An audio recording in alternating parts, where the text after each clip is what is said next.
Hi everyone. Right, part 3. Sewing in the signatures. Materials needed.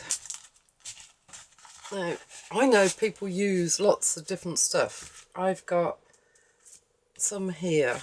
These are my favourite ones. I started off using Craftex, which is this stuff. They advertise it as paper that can be washed. I've never washed it, but apparently you can. It comes in different colours, so there's this dark one. This isn't Craftex, but it comes in that kind of colour. It's thick. You can't tear it. It's brilliant for, I use it for book covers, if I'm making a soft cover journal. And I did start using it for the hidden bindings in my hardcover journals. Ran out of the colour, this one, and then was having a mooch through all my stuff and found this. Now this is Sizzix paper leather sheets. That's the pack it came in. See, 4 different colours. There's black, there's this colour, and there's white. And it's a bit thinner, a bit more flexible, still as strong. And I find I get on better with this for my binding now than the Craftex. And the advantage it has, because I thought, ugh, white sheets, what am I going to do with those? Is you can paint it. Now that is the colour of the cover for the giveaway, for the journal that you've been watching me make. So there you go. Although I don't think it's come out quite as bright on the cover itself, but yeah, that is the general colour. Sorry. So very good stuff, but it is expensive. So I am going to start looking. Although saying that, 11.5 by 8.5 sheets.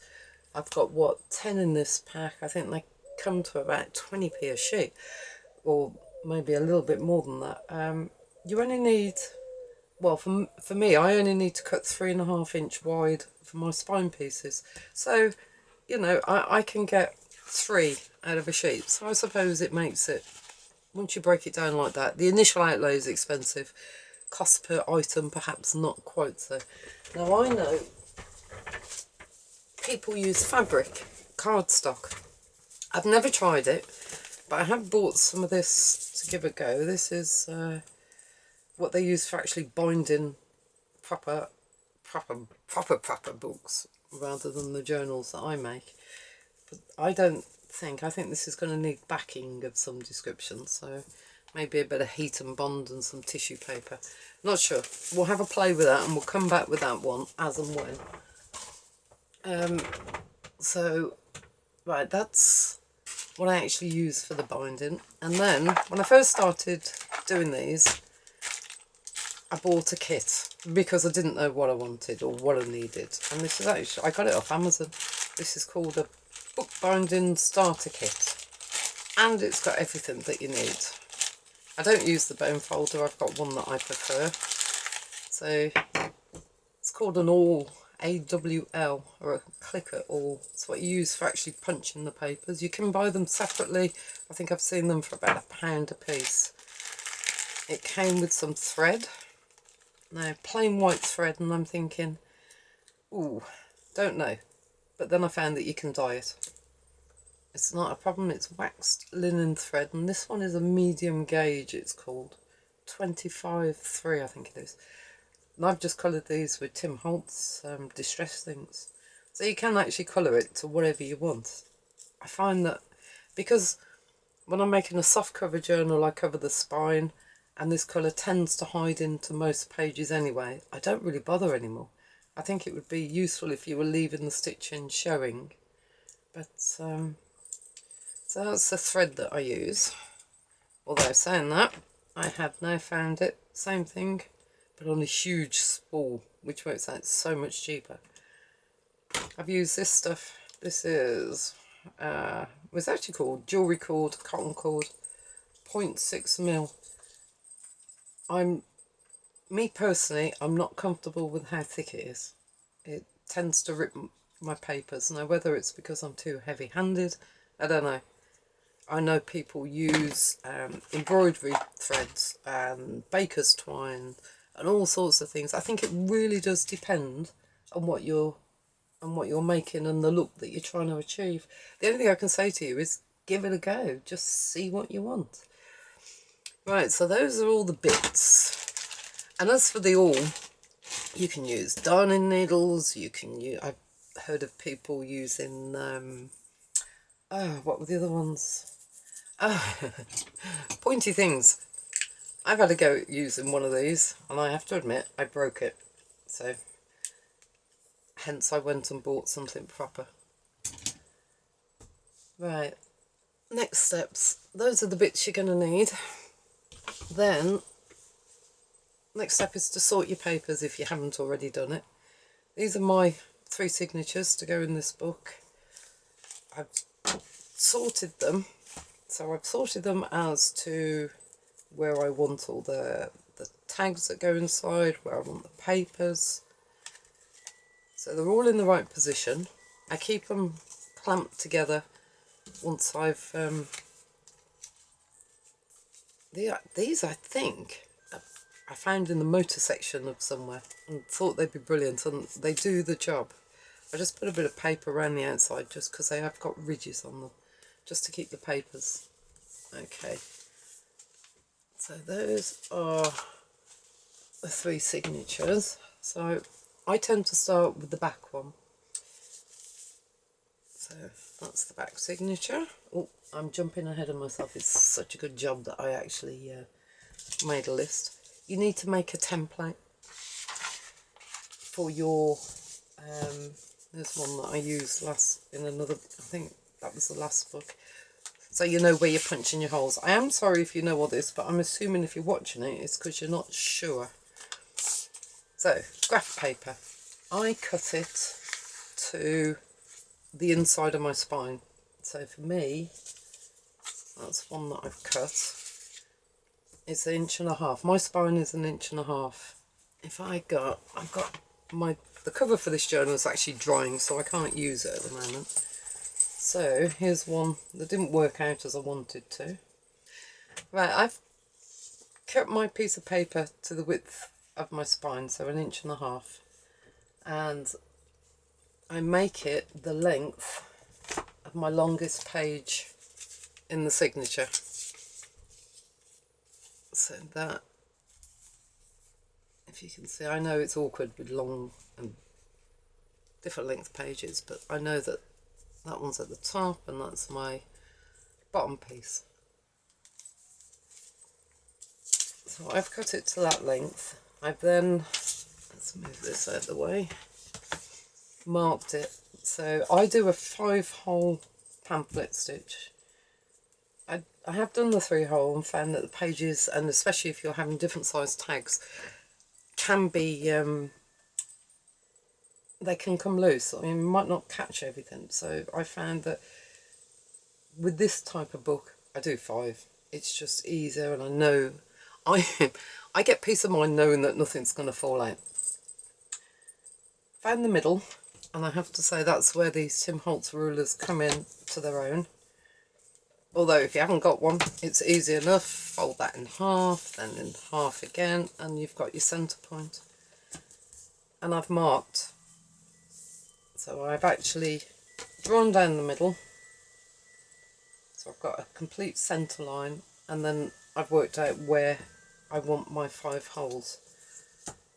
I always start about 3/8 of an inch in, and then work out where the next 2 are going to go. So for me, on graph paper, I count the squares. So for me, that's 18 squares there. So I put it on line.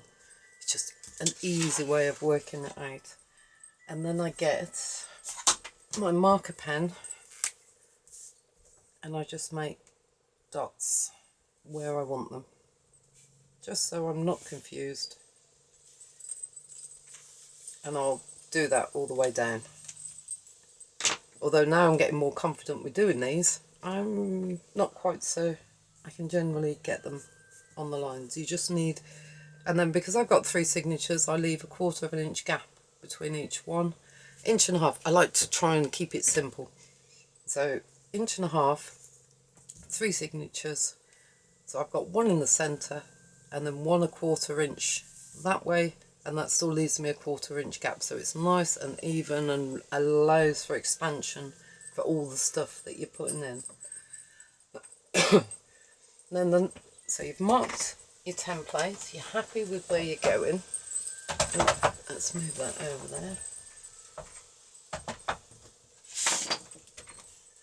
I've cut my binding, my seam, what will be that I'm sewing my signatures onto.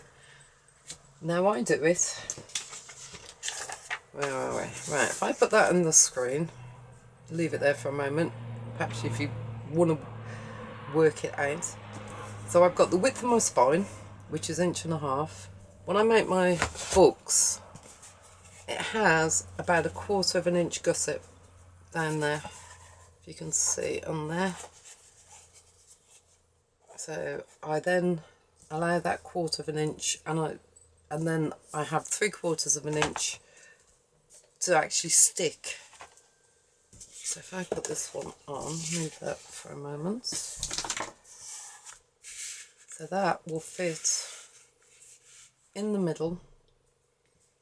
It allows me room either side of the gusset of your journal, and then I've still got 3/4 inch which goes on this side, which I will then put the papers onto the top of. Now you can see why this journal never worked. Love the colour, just never worked.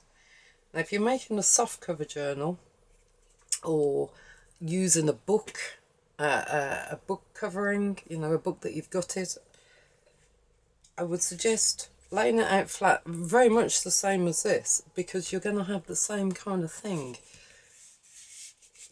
And by scoring it, so I've scored it at, I've sorted the middle, so I've taken 1.5 inches in the middle, and I've made the first score. I've allowed a 1/4 inch on either side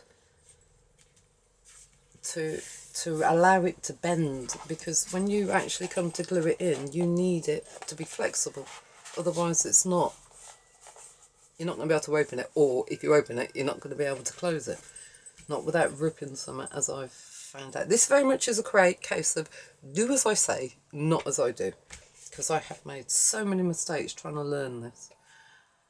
That's how I do it. That's how I've marked it out. And then you've got inbuilt flexibility for when you actually come to glue it in, and honestly it will make it easier.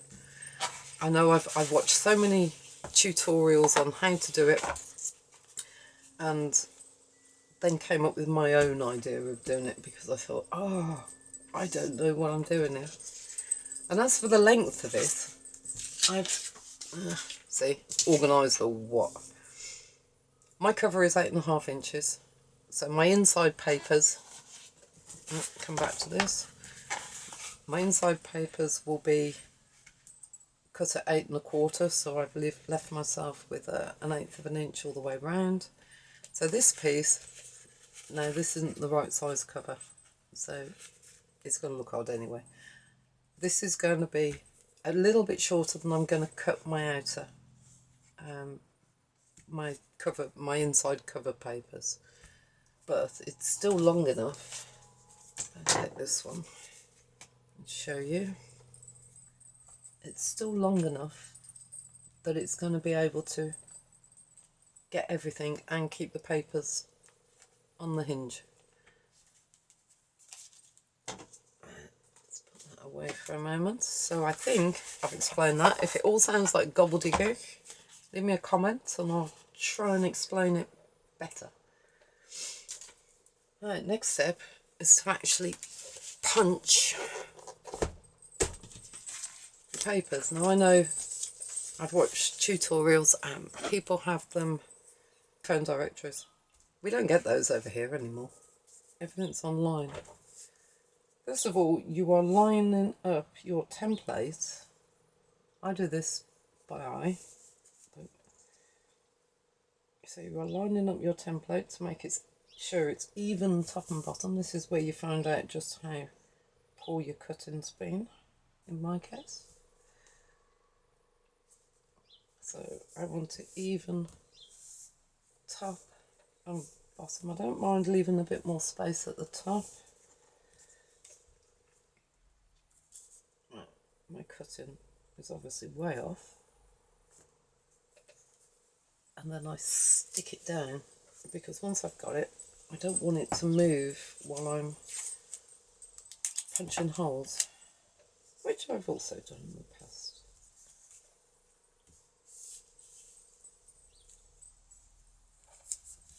And that is how I line it up. Now for the fun bits. So I am going to be sticking holes in these. I get it in the centre and punch it through. I'm off out in a bit because it's my birthday. Right, that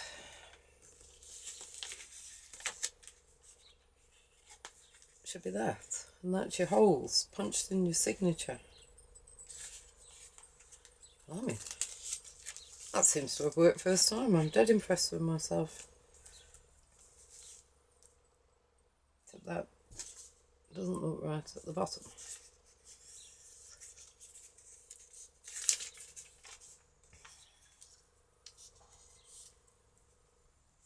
Yep, that's fine. Right, next step.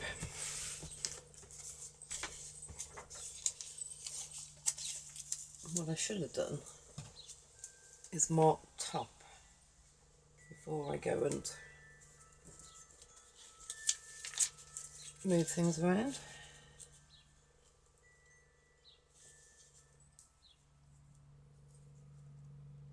Yeah, so that's the top of the paper. If I write it on the back, top, as if the whole papers. I've got one of these. It's called a book cradle, I think. This is where people use their open books. They'll open up a book, phone directory, nice deep valley, and you can punch in the middle. We haven't got anything like this, or if we have, I can't find it. So I've started with my back signature. I put it in the middle, open it out, try not to move anything, and then I clamp my pages back together, simply because it's still solid, it's still where I want it. And then, as I move that slightly, what I do, take my piece of graph paper and fold it so all the holes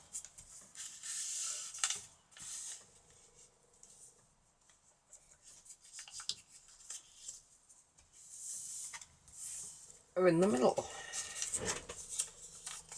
And that is what I'm going to use then as my template, because I'm fairly confident the rest of them are all in line, and so I'm quite happy with it. If you're not that confident, then make 3 different folds. So for your back signature, you'd fold down that line. For your front signature, you'd fold down that line, and then just keep moving them around as you're doing them. So put that back in. I apologise about the lighting. The sunshine keeps coming in and out, and it's I've just had a quick look and it's making shadows, so if it doesn't come out quite right. Right, what I'm doing now is just lining up my template to the bottom page, make sure it's there to the top. Hold on to it, now try and go down centrally. It will make getting your needles through so much easier. And then go through them all.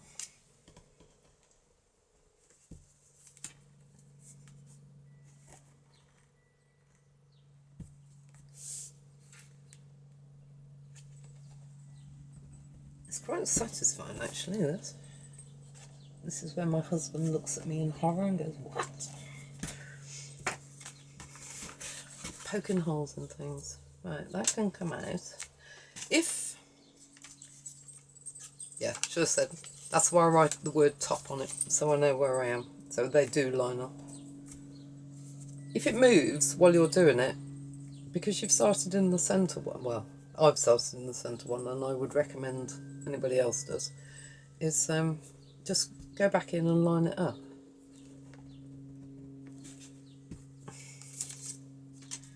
I think, now a way to check if you're going to get your needle through is have a look on the back.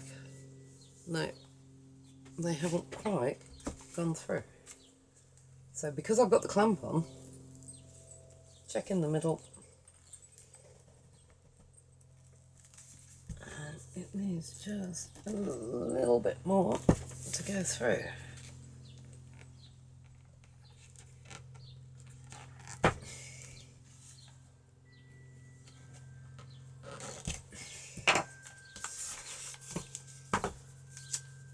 And there we go. So you've got your 5 holes nicely poked in. Now I will only do this first signature because otherwise it's going to be like watching paint dry. So to measure your thread, where are we? There's my spool. For this one, I don't know what it is for a 3-hole. I am sorry, I can't remember. It's 3 times, so 1, 2, 3. I suffer from thread anxiety, so I always cut another 2 or 3 inches off the bottom. The thought of running out makes my stomach churn. So this is my back signature. So take it through. Make sure you leave enough thread. It is so annoying to have to go back through. Find the corresponding hole. So that's the top. This is my back signature.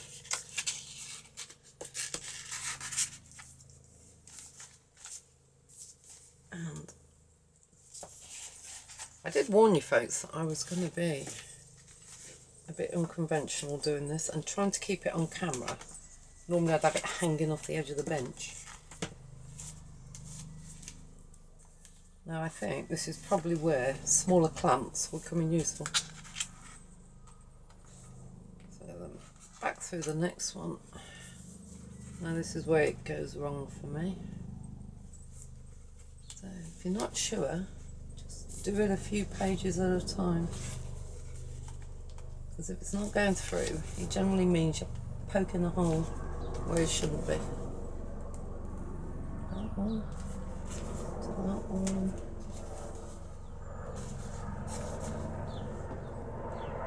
No, that one hasn't gone through properly.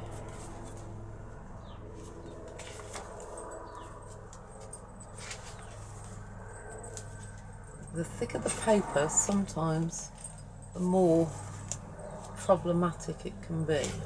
Just take your time, go through them.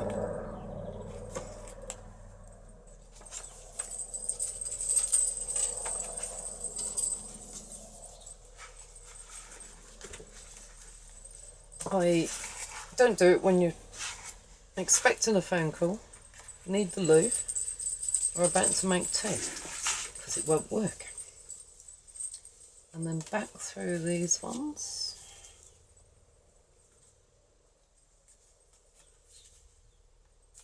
Okay, that doesn't... I know it would go wrong if I tried to film it.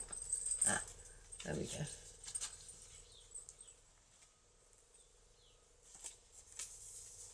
That one, make sure you stop on the right line.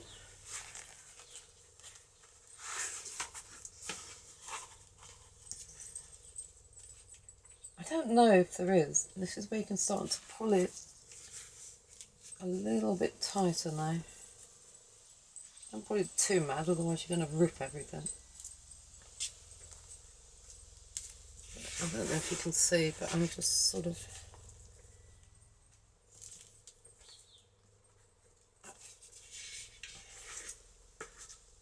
Right, this is where the fun starts. So we're back into this one. Just going back down the page.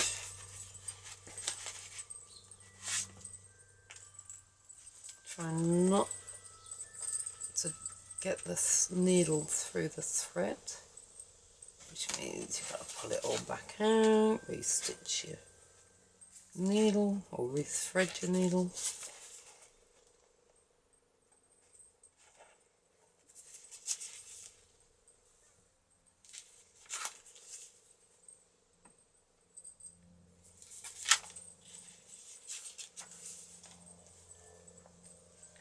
This is so much easier when you don't have people watching.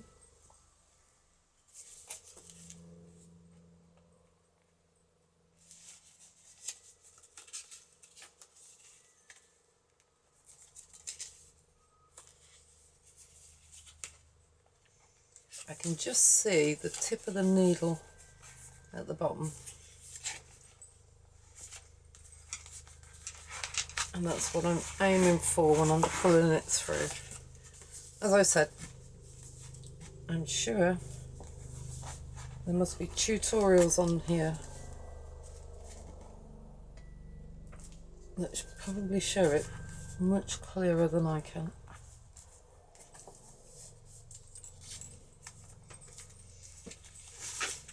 Right. And then back through the centre one, and then you'll go in, so you're going to come out there, up there, down, back, and then that is hopefully the last bit.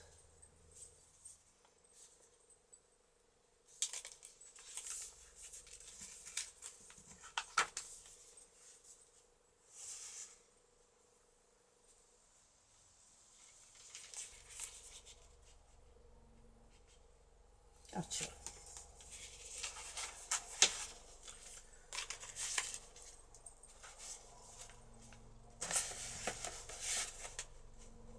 Now don't worry if it does come a bit loose, so you can go back through after and just pull them up.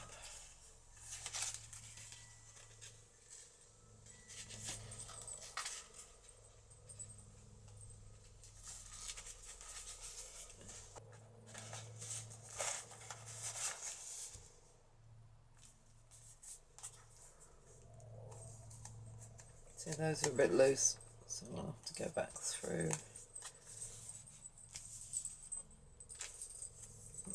Got them. Just be careful because you can start to tear papers.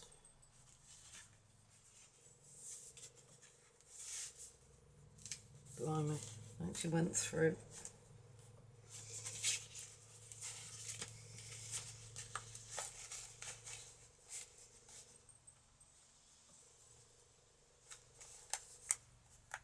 You don't need them that tight that you're not going to be able to stitch them or open the pages, but you do need them that your pages won't be baggy. Last one. So back through again.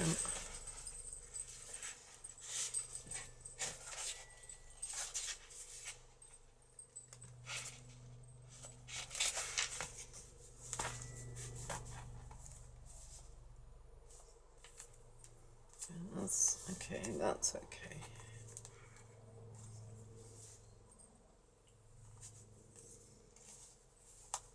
That's a good job. We enjoy making these, isn't it? I only go through the once. I know, probably should go through again. And just a simple reef knot, which I will do twice.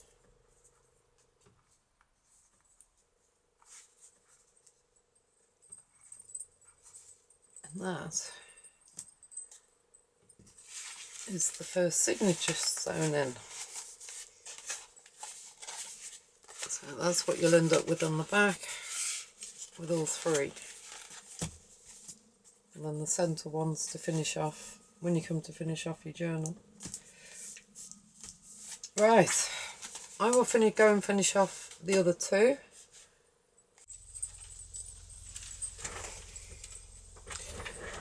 Right, I'm back. Sewn in 3 signatures. So obviously if you're only sewn in 2, you're going to have 2 lines. And that's what the 5-hole stitch looks like on the back. So that's the bit there that will be glued into the book. There we have it. If we find the centres. The thing I forgot to say was you can actually put paper down on these, you pattern paper to coordinate with whatever's going to go in your cover. I have to admit I forgot. I still think it looks okay. So I think the gluing in of this one and the finishing off of the cover are going to have to wait till the next time, because I've had a look at the timer and we are now up to about 25-30 minutes. So by the time I've chopped out all the waffle and everything else, it's still going to be a long video. So I think I'll call it quits at this one and then upload the final video. So the gluing of this, the inside covers, these bits here. If you're wondering, this is Tyvek. I just put it over the hinge. Probably not necessary with the paper leather or the craft tex. Might be worth doing if you were using cardstock or fabric. It just stops it rubbing and it gives the hinge a bit more strength. Right, so I will call it quits at that, folks, and I will see you on the next video. Thanks for watching. Bye.